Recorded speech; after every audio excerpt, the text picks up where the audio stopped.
no texto bíblico, eu vou fazer menção dos irmãos que é de direito. Primeiramente, quero agradecer ao meu Deus pela oportunidade, por mais uma vez estar nesta amada e linda igreja. Que Deus possa abençoá-los tudo. Louvar a Deus pelo meu amigo pastor Jardel, que nos fez o convite. Que Deus possa cada dia mais abençoar o senhor, a sua família. Irmãos, pastor Jardel cantou 2 vezes na nossa igreja e foi bênção pura, tá? É igual o pastor Rafael cantando aqui. Aleluia! Um negócio, mistério diferente. Que Deus abençoe o senhor. Pastor Valdinei, pastor Zé Valdir, prazer em conhecê-lo. Que Deus abençoe os senhores, as suas famílias também, os demais obreiros, os meus amigos, no caso, o meu pastor, que me deu o aval para estar aqui, irmãos. Eu não trouxe carta, mas eu trouxe o nome que assina a carta. Então ele está comigo aqui. Louvar a Deus pelo meu amigo Elivaldo. Diácono David também, é uma pessoa que muito admiro, muito amo em Cristo Jesus. Irmão dele, pastor Elivaldo, que Deus abençoe. Tive com o pastor lá no Xodó, um lugar bacana. Nunca tive lá, mas foi um prazer estar ali. Como é um prazer estar aqui com os irmãos. Quantos encontraram o 1 Reis, capítulo 17? Digam amém. Amém. Glória a Deus. Vamos ler o texto. Então Elias, o tisbita, dos moradores de Gileade, disse a Acabe: Vive o Senhor. Vive o Senhor, Deus de Israel, perante cuja face estou, que nestes anos nem orvalho, nem chuva haverá, senão segundo a minha palavra. Depois veio a ele a palavra do Senhor, dizendo: Vai-te daqui e vira-te para o oriente, e esconde-te junto ao ribeiro de Querite, que está diante do Jordão. Podeis assentar em nome de Jesus. Puder me dar um pouquinho mais volume no microfone para me ajudar. Eu não tenho a voz do pastor Rafael.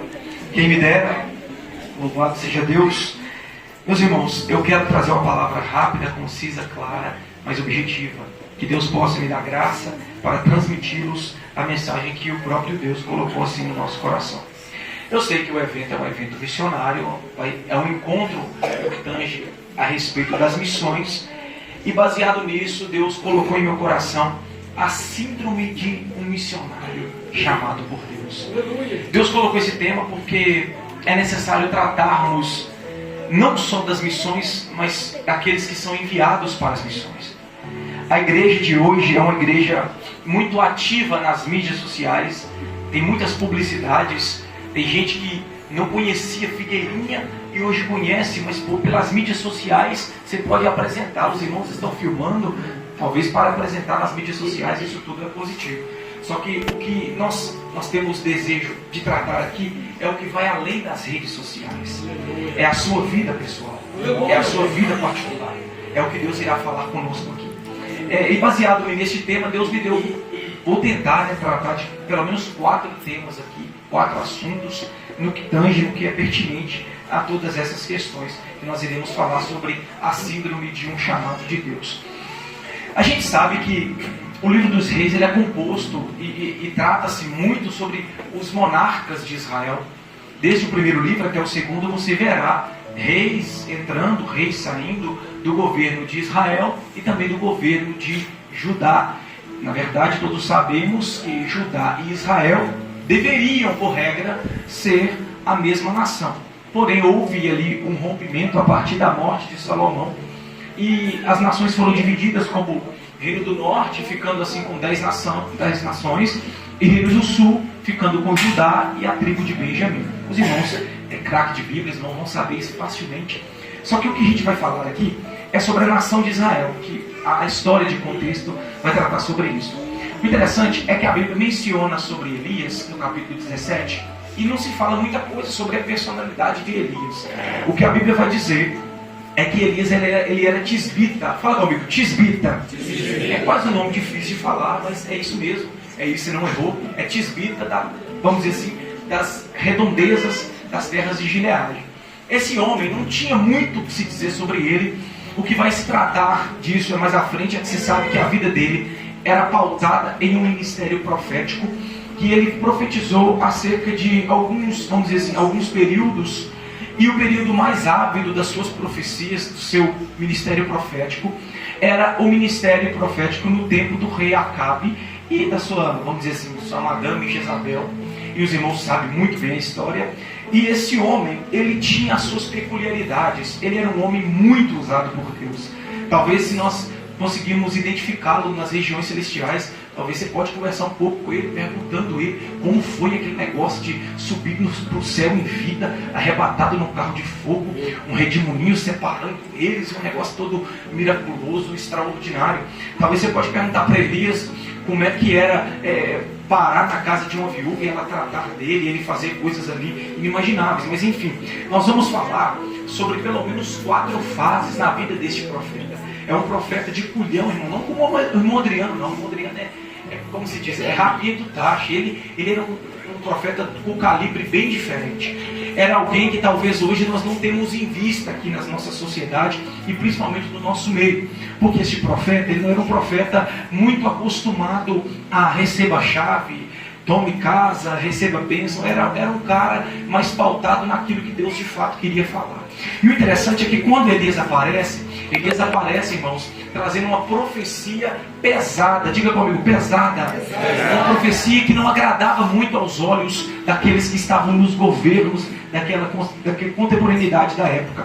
O interessante é que Elias só vai aparecer e vai dizer dessa forma: olha, vive o Senhor, porque o que imperava em Israel era, como eu disse, vamos dizer assim, era Acabe e Jezabel, mas governado pelos profetas de Baal. E essa Jezabel, ela era uma mulher gentílica, ela se casou com Acabe, que era israelita, filho de Onri, o rei antecessor a ele. Ele se casa com ela, e esse negócio de casamento é complicado, quando você casa errado, tudo dá errado. E ele casou-se com essa mulher. Essa mulher pegou, e o que ela fez? Quando a mulher manda em casa, ela já chegando e filtrou dentro de Israel, e a primeira coisa que essa mulher mandou cessar era os cultos ao Deus de Israel. A primeira coisa que ela começou a tocar era esse negócio de levita para cá, sacerdote para lá, e esse negócio de templo uma vez por ano. Não tem negócio disso mais não. Agora nós vamos colocar aqui o que eu gosto, o que eu quero. Ela colocou no centro de Samaria, no centro comercial de Samaria, uma estátua de Baal de cerca de 16 metros de altura, para expor mesmo de fato que quem governava em Israel agora era Baal. Quem estava vivendo em Israel era Baal. É por isso que o profeta, quando ele vai chegar, ele não diz Shalom Adonai Israel, não. Ele chega e diz: vive o Senhor. Ele está dizendo o seguinte: olha, vocês estão falando de Baal, o negócio agora é Baal, tudo aqui é Baal, mas tem um Deus que vocês estão deixando, ele não está morto. Vocês estão matando os profetas dele, vocês estão arruinando os profetas, colocando um tapa na boca deles para que eles não possam falar. Mas eu, como profeta do Senhor, estou chegando aqui, e a minha palavra não é palavra de receba bênção, tome bênção, tome casa, receba carro, receba chave. Não. A minha palavra, primeiramente, é o que é. Eu quero dizer que eu não vim no meu nome, mas eu vim naquele que vive. Eu vim naquele que ainda reina. Eu vim naquele que tem o poder nos céus e na terra. E ele vai profetizar, irmão, e a profecia dele é pesada, como os irmãos já repetiram comigo. Ele vai dizer o seguinte: olha, segundo a minha palavra nessa terra aqui, até eu falar o contrário, não vai chover em Israel. E aquele negócio começou a ficar escancarado, porque esse Elias não tinha muito saber o que era, não tinha muito para apontar quem era de fato esse profeta. Os irmãos vão pesquisar, você não vai saber muita coisa, só vai falar um pouquinho de como ele se vestia, só vai falar um pouquinho do que ele comia, do que ele vivia, de onde ele andava, mas não se trata muito do que ele fazia, de onde nasceu, quem era o seu pai, quem era a sua mãe. Não, isso já diz algo para mim e para você, irmãos, que para nós sermos profetas enviados do Senhor, nós não precisamos ter nome de pai, não precisamos ter nome de mãe, não precisamos ser tradicional na cidade, na nossa região aqui de Figueiredo, não precisamos ter alguém porque é acima de nós, um vereador para nos indicar, um prefeito para falar bem da gente. Nós não precisamos estar nos status da vida, não precisamos estar no Instagram postando todos os dias. O que nós precisamos é acreditar que quem colocou em nós o chamado é aquele que vive. Eu creio que nessa casa tem muitos profetas aí que, se você perguntar, você não sabe nem o nome dele, mas aqui tem alguém dizendo: vive o Senhor, e o Senhor que vive me colocou para profetizar. E o interessante é que depois que ele profetizou essa profecia, olha só o que Deus faz. E a primeira fase de alguém chamado por Deus, que é difícil aceitar isso aqui, é a fase do anonimato, porque a Bíblia vai dizer que depois de ter profetizado, depois veio a palavra do Senhor a ele. Veio o que, irmãos, a ele? Veio o que a ele?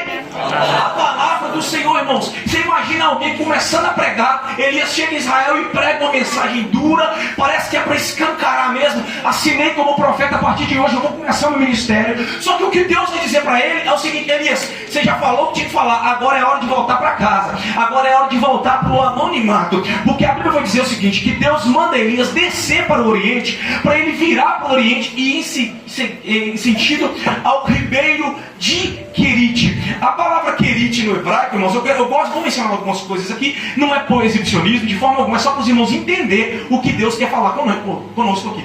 Quando a palavra menciona Querite, Querite de fato é Querite no hebraico, e é tudo resolvido. Só que esse tem um significado, o significado de Querite de fato é cortado ou separado. Na verdade, o que Deus estava dizendo para Elias, naquele exato momento, é que o ribeiro para onde ele iria, talvez ele tinha sido cortado por uma seca, talvez ele tinha sido cortado porque o rio Jordão, que era o que alimentava esses micro-rios, esses riachos, foi diminuindo a sua água, foi diminuindo a água, por causa da escassez de chuva. Aí Deus diz para Elias: a partir de agora, eu vou te separar de um momento, eu vou te cortar por um momento. E duro para nós é quando nós começamos a andar e Deus nos envia para o Querite, porque o Querite, irmão, não tem status, porque o Querite não tem oba-oba, porque o Querite não tem tapinha nas costas. É nós e Deus e a vontade dele permanecendo sobre nós. Porque quando ele desce ao Querite, permanece em nós o intuito de entender que quando Deus fala para ele: eu vou te separar, não é separar para algo maior, não é separar para algo mais exibicionista, é separar para algo incomum. E a palavra incomum traz sobre ela algumas coisas que nós temos que entender. Ser incomum, fazer algo incomum, muitas das vezes a gente pensa que Deus vai me usar de uma forma incomum para espalhar meu nome, mas nem sempre. O momento, às vezes, que Deus quer te separar, te cortar para um lugar separado, é para você entender que lá naquele lugar, talvez você não vai estar no holofote, mas o que a Bíblia vai dizer lá é que anjos enviavam corvos pela parte do Senhor, e os corvos traziam carne e pão para eles comer. E como toda Israel estava passando sede, Deus disse para Elias: olha, eu te separei por um momento, mas a fome você não vai passar. Se Israel está sentindo sede, olha o riacho aí te dando água para você beber. Sabe o que Deus está dizendo? Talvez você não está no holofote ainda, talvez você está no Querite. Deus te cortou, te separou para um momento, para Ele tratar com vocês algumas coisas. Mas saiba de uma coisa: mesmo separado e cortado do exibicionismo, da publicidade, dos públicos e altares da vida, tem cuidado de Deus sobre a minha casa, tem cuidado de Deus sobre a tua casa. Sabe o que Deus está dizendo? Talvez você queria estar aqui pregando hoje, mas você está no Querite. Mas o que Deus está falando é o seguinte: mesmo você cortado no Querite, eu estou cuidando, eu estou velando, porque eu ainda tenho um chamado de profeta para a tua vida, porque eu tenho ainda um chamado, uma promessa de Deus para realizar para você. Tem algo de Deus que vai acontecer ao seu favor. Glória a Deus. E talvez, irmão, você pensa que eu estou falando aqui são palavras vazias de sentimento, são palavras vazias de experiência. Eu tenho experiência no Querite, eu vou prová-los. No ano de 2016, irmãos, a partir mais ou menos no mês de outubro, eu tive que ir embora de Belo Oriente. Eu fui embora da Brava Grande, fui embora para Mato Grosso. Meu pai e minha mãe estavam morando lá. Mas só que perceba o que eu quero dizer: Deus começou a me exaltar pregando a palavra dele. E no mês de outubro eu ministrei, irmãos, pelo menos 13 vezes no mês, 13 vezes em vários lugares. A minha última mensagem antes de eu ir embora, no dia 2 de outubro de 2016, Jesus salvou 5 vidas, incluindo 2 kardecistas, lá no Santa Inês, em Coronel Fabriciano. Na minha concepção era o momento, no meu entendimento era a hora de Deus fazer, na minha conjectura era o momento que Deus ia soprar. Mas só que Deus falou: vai pro Querite, desce pro Querite. E a gente não entende, a gente pensa que o Querite é para tratar a gente também. Mas tem gente no Querite que precisa do seu tratamento.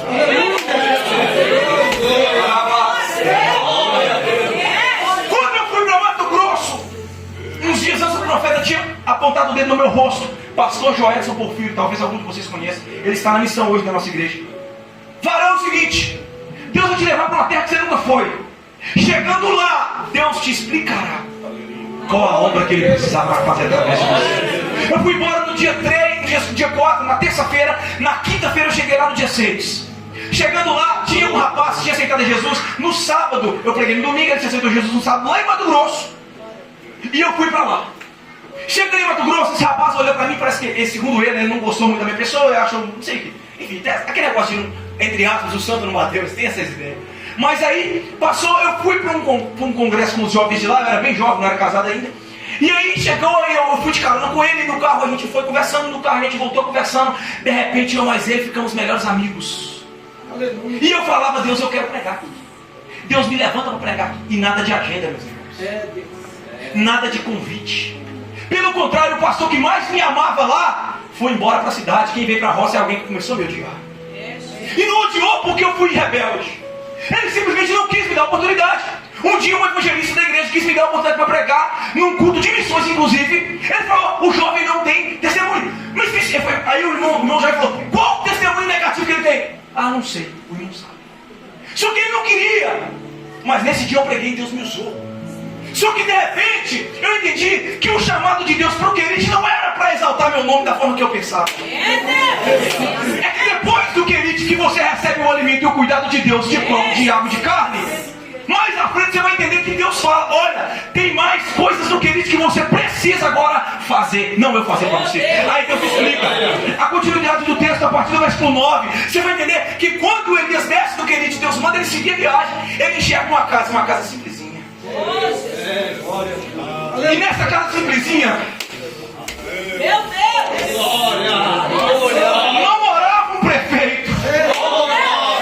Nessa casa simplesinha não tinha alguém bem quisto na cidade. Nessa casa simplesmente tinha uma viúva e um órfão. Repita comigo, viúva, órfão. Viúva e órfão, irmão, eram os dois tipos de pessoas mais esculhambados, mais esquecidos, eram estigmatizados na sociedade da época. Você imagina alguém que profetizou que não chovia e não choveu. A palavra dele foi verídica, Deus assinou embaixo. Agora Deus pega esse profeta desse culhão e manda ele descer para a casa de uma viúva. Aleluia. Espírito de Deus. E talvez tem gente aqui que está questionando o momento do querite. Mas é porque no querite tem viúva para você cuidar. Entenda, viúva que eu falo são pessoas desfavorecidas. Entenda que no momento que você está lá no querite, você vai pensar que tudo acabou, mas tem gente que você precisa estar auxiliando. Talvez na sua casa você pense, eu não recebo convite para pregar. O pastor Jardel nem olha para ele pregar no culto de domingo. Mas Jesus está dizendo, fica tranquilo, no querite ainda tem pessoas que querem te ouvir. Porque tem coisa que eu faço no querite que de forma nenhuma nós iríamos fazer sobre os cultos altares da vida. Sabe por quê? Porque quando a gente começa a receber muito convite, quando você pensa que você é o cara, você começa a esquecer de quem está lá embaixo pensando, eu preciso de ajuda.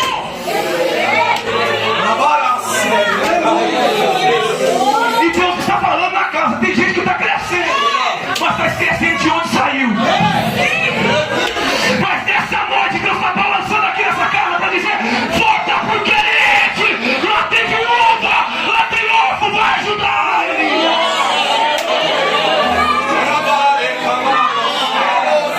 Coloca a mão no ombro do teu irmão, fica tranquilo, coloca a mão no ombro dele, coloca, você está aí, você pode colocar, coloca agora, sacode ele, balança ele assim, ó, até ele ficar incomodado com você, sacode ele aí, balança ele, diga para ele, Deus te trouxe aqui nessa noite, não é para massagear teu ego, diga, Deus te trouxe aqui nessa noite, é para te mostrar que no querite tem obra de Deus, no querite Deus vai te usar, no querite você será profeta.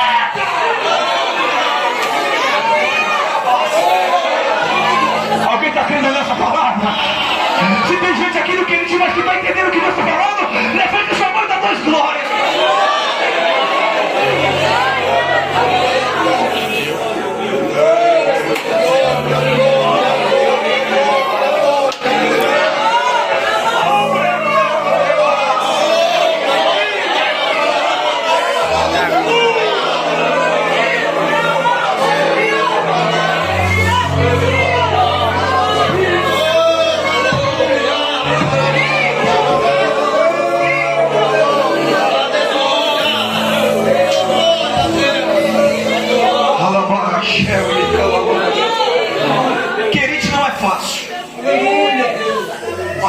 amigo, é necessário. E não é fácil entender, irmão, porque você pensa que é o momento. Mas no Querite, Deus tem coisas a realizar através de você. E Elias, após ter ido para o Querite, após ele ter feito obras inimagináveis aos nossos olhos, na casa daquela viúva. Porque, irmãos, é o seguinte: tem hora, você viu as crianças falando aqui, coisa mais linda do mundo. Pastor, Deus te abençoe, tá? Eu vi o pastor chorando em prol daquilo. Isso é amor à obra. Isso aqui conhece de Querite, irmão. Porque nós queremos pregar aqui, ó. Nós queremos estar nos cartazes, na verdade, Morivaldo. Nós queremos estar onde as pessoas desejam muito, os holofotes da vida, né? Ser convidado. Tem uns que pedem cachês altíssimos. Tem uns que até pedem. Eu acho isso horripilante, chega a dar arrepio na gente. Misericórdia, o que o reino de Deus está virando? O que a obra de Deus está virando? Mas tem lugares aqui que nós não queremos ir. Eu vi uma postagem, se eu não me engano, do pastor Jardel. Vocês estavam evangelizando, né, pastor? Isso é Querite. Tem gente que você chama ele para evangelizar, ele não quer ir. O lugar dele é no momento das estrelas da vida, nos públicos mais famosos. Eles querem esses lugares, onde podem ser bajulados. Mas existe uma voz nessa casa dizendo: Pai, tem uma voz gritando no Querite, socorro. Tem uma voz pedindo ajuda lá dentro do Querite. E depois de ajudá-los, depois de ser cortado, aí chega a outra fase. Porque quando você vai e cumpre, é o momento de passar para a segunda fase. Um ciclo se encerra na vida deste homem. E eu fico feliz com Deus, sabe por quê? Porque Deus é Deus de ciclos. Ninguém chora de verdade a vida toda. É um ciclo, vai passar. Ninguém fica no Querite por todo o tempo. É um ciclo, vai passar. E quando o ciclo passar, vem a segunda fase, que é a fase da afirmação. Diga, meu amigo, afirmação. 1 Reis capítulo 18. Elias decide por intermédio de Deus. Ele vai ao encontro de Acabe e encontra Obadias, um homem que cuidava dos profetas do Senhor escondido em cavernas. Sem homens profetas, ele separou. Irmãos, eu fico feliz no negócio, porque quando Obadias fala aqui, inclusive está no versículo de número 4, ele vai dizer assim, ó: porque sucedeu que, destruídos Jezabel os profetas do Senhor, Obadias tomou 100 profetas, de 50 em 50 os escondeu numa cova e os sustentou com água e pão. Meu irmão, o profeta, eu acho que eu posso falar isso aqui. O profeta mesmo, irmão, geralmente o profeta de verdade não é aqueles do Pix, não é aqueles que revelam seu CPF pedindo o número da conta. Não é aquele que vai dizer, mesmo você em pecado, que você está tranquilo, Deus te ama do jeito que você está. O profeta, tá? Não o pseudo profeta. O profeta de verdade, geralmente, tem momentos que ele passa água e pão. E não é por pouco tempo. E quando você decide ir para o ministério da afirmação, para a fase da afirmação, Deus começa a revelar que você não estava sozinho na questão.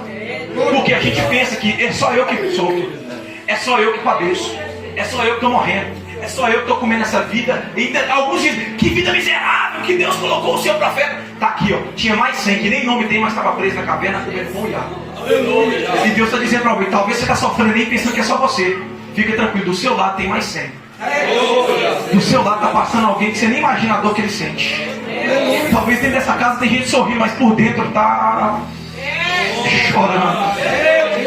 Talvez você vê alguém chorando, glorificando, exaltando com muita veemência. Você pensa, que cara doido, não precisa disso tudo. Quem não precisa fazer é isso, é você. Porque só Deus sabe do buraco de onde ele saiu. Talvez você pense, por que chorar? Por que essa bobagem? Talvez você ache que a sua vida de oba-oba, de ficar sendo sustentado pelos pais, é todo mundo que é desse jeito. Mas tem profeta de verdade que Deus está tratando dentro da caverna ainda.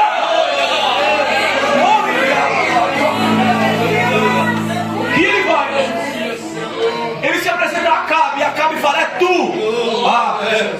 Ô irmão, você vai me perdoar, mas eu vou falar tudo que Deus está me dando aqui. É tu, perturbador de Israel. Olha que que Elias falou, irmão, isso é um profeta de Deus. Elias vira para ele, eu? É você, Acabe. Você que está perturbando Israel. Porque você e a sua mulher desviolada. Estou conjecturando, tá, irmão? Você e a sua mulher que estão trazendo enojamento de Deus para a nação de Israel. Porque isso aqui, ó irmão, isso aqui vai apertar um pouquinho para nós, mas você fica tranquilo, é Deus falando e falando conosco. Tem gente que só porque chegou na frente de um governante, ele vai falar, você é uma bênção. O cara adultera, o cara tem 3 mulheres, o cara não ajuda a igreja, o cara só quer usurpar das pessoas, mas no ano de eleição eles aparecem aí. E o pior de tudo é que a igreja, os profetas de Deus, saem tirando foto falando, isso aqui que é homem. Deus que te abençoe. Mas os profetas de Deus que eu vi no Novo Testamento, no Antigo Testamento, apontavam o dedo e dizia, ei Herodes, não tinha visto possuir a mulher do teu irmão.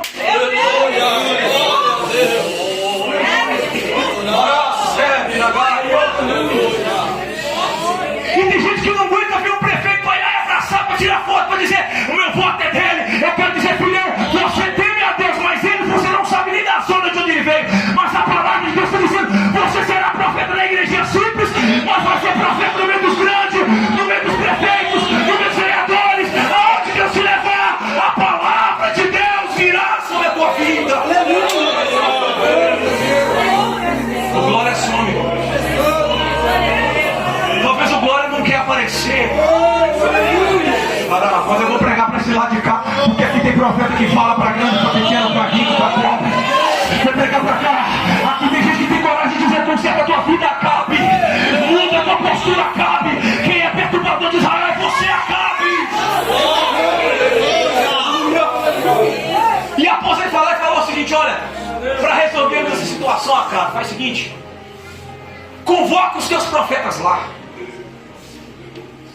chama eles e vai para o Carmelo. E faz o seguinte, leva 2 bezerros. Chegando lá, vocês podem escolher, pega o que vocês acharem que é melhor e dá para eles, o outro vocês me dão. E a partir daí nós vamos invocar o Senhor. Se o Senhor não for Deus, e se Baal for Deus, Baal responde com fogo. Se Baal não é Deus e o Senhor for Deus, o Senhor responde com fogo. Aquele que responder com fogo, esse sim será Deus sobre Israel. Irmão, não é todo mundo que tem essa capacidade, irmãos, de ter coragem de botar a cara para bater. Tem muitos profetas por aí hoje que vão para as redes sociais denegrir a imagem dos outros. Procuram rodinhas de conversa para denegrir a imagem dos outros irmãos. A vida dele é fofocar. A vida dele é falar do outro, a vida dele é criticar os pastores. Ah, porque pastor só quer dízimo, ah, porque pastor é só aquilo, tudo é pedir dinheiro. A vida desses profetas são profetas franco-atiradores, só ficam se escondidos das moitas, falando coisas que não devem, para denigrir mais daquele que está todo dia aqui, ralando o joelho, pedindo a Jesus para salvar, buscando irmãos, trazendo irmãos, indo para as cruzadas, fazendo tudo, e ninguém vê, porque os holofotes, as pessoas enxergam, mas os bastidores ninguém quer saber. E esses profetas aparecem somente nos momentos que eles podem criticar alguém. E você talvez imagine assim, mas a gente não pode concordar. Concordo com você, não podemos concordar com tudo que é aquilo que é errado. Mas se você não pode ajudar, não atrapalha. Porque o que Elias fez aqui foi deixar para eles resolverem qual que era a situação de Israel. Eles vão para o Carmelo. E no Carmelo, todo mundo sabe a história. Vou adiantar aqui para ganhar tempo. No Carmelo, Elias pega e deixa eles sacrificarem primeiro. E a Bíblia vai dizer que desde manhã até o meio-dia, os profetas de Baal estavam inclusive, olha só, subindo sobre os seus altares, pedindo para Baal mandar fogo. Aí eles apelaram, falaram, opa, agora por tudo nós vamos fazer isso aqui. O que a Bíblia vai dizer é que depois eles começam a se autoflagelar, cortar as suas costas com facas, com os açoites. E a Bíblia menciona que o sangue dele começou a respingar sobre o altar. O altar de Baal. Mas o Baal não respondeu. Elias falou, vinde todo mundo para mim agora. Está escrito no texto, eu não estou forçando a barra. Ele chamou todo mundo para ver, porque o negócio de Elias não era as escondidas. O negócio de Elias não é fazer as escondidas. O que Elias tinha para todo mundo ver. E dura é os profetas que ficam fazendo coisas escondidas aí. Aleluia.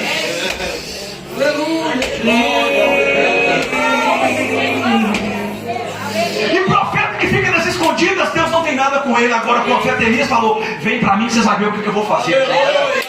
Comigo não tem misticismo, comigo não tem disse-me-disse, comigo não tem conversa fiada. Aqui quem busca é o Senhor. Ele colocou-se de joelho, mandou degolar o animal, repartiu o animal sobre a lenha, colocou o altar. E o interessante é que ele edificou o altar com 12 pedras representando os irmãos passados. E aí talvez a gente não entende. Os profetas de hoje, nós novos, 27 anos, 25 anos, 22 anos, queremos criticar a história daqueles que já vieram antes de nós. Mas Elias pegou 12 para representar os 12 que já se foram. Deus vai levantar uma geração que tem vontade de fazer diferente, tem vontade de correr atrás, tem vontade de ir para a publicidade, mas não vai desonrar esses que continuaram a caminhada por muito tempo. Deus vai levantar uma geração que tem vontade de com fervor para fazer coisas novas e entende que Deus não muda, mas Deus se move. E nós estamos nos movendo conforme a nuvem. Mas nossos feitos presentes e agora atuais, mais modernos, não podem excluir e muito menos estigmatizar os feitos do passado, irmão. Aleluia. Lá na Brama Grande, o pastor Rafael assumiu a igreja. Quem entregou foi o pastor Josinho. 30 anos de pastor. Eu nunca vi o pastor Rafael de forma nenhuma desprezando o trabalho do pastor Josinho, que está no púlpito conosco. Isso é uma forma de erguer o altar, sem denegrir a imagem daquele que já um dia ergueu.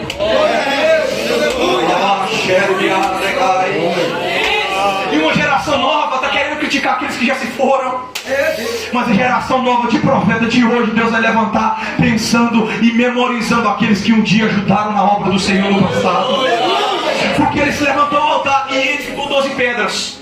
Após edificar 12 pedras, Elias, irmãos, olha para você ver, o profeta de Deus ele não precisa ficar falando coisas difíceis aqui não, falando palavras com muito, é inacessível Deus, pelo beneplácito. Não, olha o que Elias fez. Com uma oração de 39 segundos, Elias diz assim: ó Senhor Deus de Abraão, de Isaac e de Israel, manifesta-se que tu és Deus de Israel e que eu sou teu servo, e conforme as tuas palavras fiz todas essas coisas. Ele vai dizer: responde-me, Senhor, responde-me, para que todo este povo veja que tu, Senhor, és Deus. Só isso, Elias.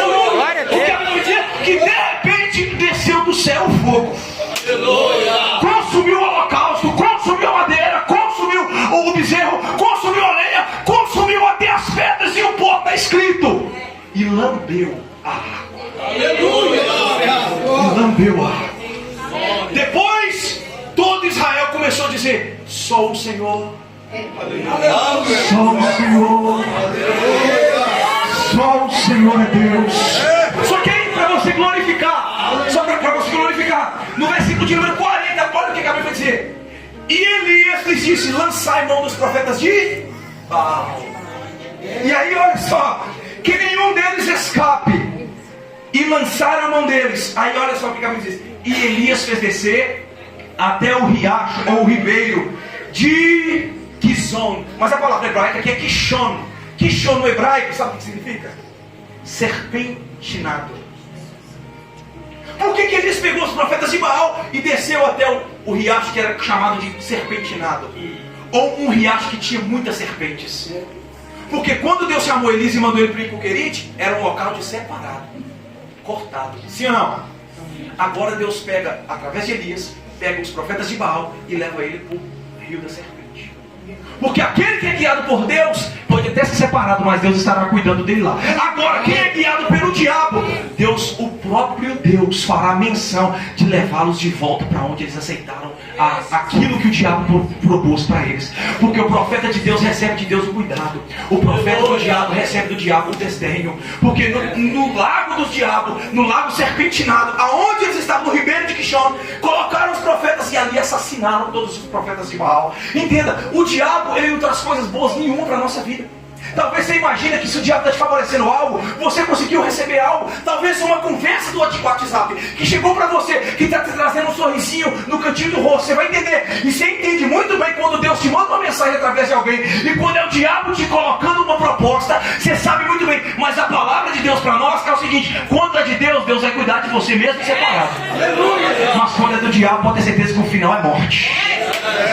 Porque o final de quem serviu o diabo estava morto. E após esta afirmação, a próxima fase, 1 Reis capítulo 19, após Acabe voltar do Monte Carmelo, ele avisa a Jezabel: olha, os profetas de Baal morreram. Os profetas de Baal foram assassinados por quem? Por Elias. Ela então de repente diz assim: olha, os deuses me façam outro tanto, se a estas horas da manhã o Elias não estiver junto deles. Agora vai me explicar, irmãos. Me explica você agora. Como pode um homem fazer descer fogo do céu e por uma ameaça de uma mulher ele se desesperar e sair correndo?